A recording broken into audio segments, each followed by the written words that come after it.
Inshallah, we'll now go to the mic on the left-hand side for the brothers. Go ahead with your question, brother. Hello. Assalamu alaikum. My name is Rajesh and I'm from IT profession. My question is, why a religion for a peace?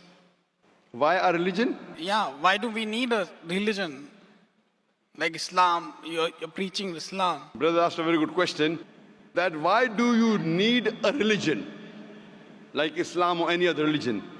Brother, if you understand what is the meaning of religion. Religion, according to Oxford Dictionary, means a belief in a superhuman controlling power, a personal God or gods that deserve worship.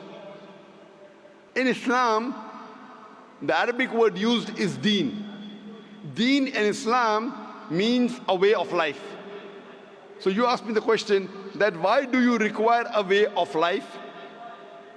And why do you require to understand, as Oxford Dictionary says, religion means believing in God. So why do you have to understand God? The reason is that, brother, normally when you get a machine, if you get a machine, maybe a complicated machine, along with it you get an instruction manual. I'm asking the question, why do you require the instruction manual? Why? Why, brother? To understand. To understand, because you don't know the machine. If you allow me to call the human being the machine, you'll have to agree it is the most complicated machine on the face of the earth. So don't you think this requires an instruction manual? The last and final instruction manual for the human being, it is the glorious Quran. Like how you have the instruction manual written by the producer of that equipment or the manufacturer or the inventor. Our manufacturer, our producer, our creator is Almighty God. So He knows what is best for the human being. So based on this, Almighty God has given the rules and regulations. For example, when you buy a DVD player, it tells you if you want to play the DVD, insert the DVD, press the play button. If you want to fast forward, press the FF button. If you want to skip, press the skip button. If you want to stop, press the stop button. Don't drop it from a height, it will get damaged. Don't immerse it in water, it will get spoiled. There's the instruction manual. Similarly, Allah subhanahu wa ta'ala in the last and final instruction manual, the glorious Quran, has written the do's and don'ts for the human being. And Almighty God has only sent one religion. Allah says clearly in the Quran in Surah Al-Imran chapter 3 verse number 19, Inna dina indallahi al-Islam. The only religion acceptable in the sight of Almighty God is Islam. But by the passage of time, whenever Almighty God sent an instruction manual, the manual in passage of time, it changed.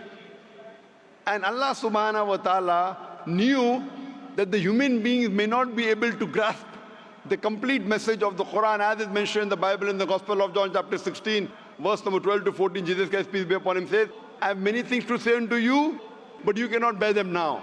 For he, when the Spirit of truth shall come, he shall guide you unto all truth.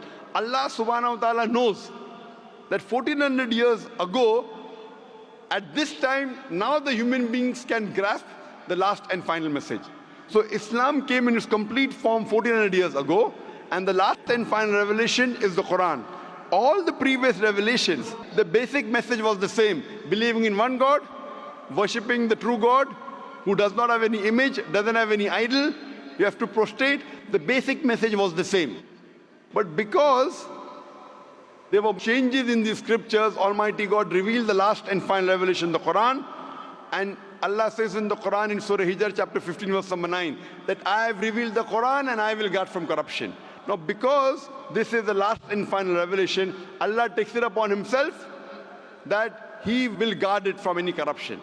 So that's the reason today all the human beings in the world should follow the last and final messenger, Prophet Muhammad, peace be upon him, and last and final message, the glorious Quran. All the scriptures that came before, since they were time bound, they were meant only for a particular group of people. They were not meant for the whole of humanity. And the message was supposed to be followed till the new message came. Allah didn't require to preserve that message. When the last and final revelation was revealed, and since no other revelation is going to come, Allah takes it upon himself to preserve it, and it's not only meant for the Muslims or the Arabs, it's meant for the whole of humanity, irrespective whether you're staying in Dubai, India, Pakistan, Saudi Arabia, America, UK, Canada, all the human beings in the world should follow the last and final revelation and the last and final messenger, Prophet Muhammad, peace be upon him.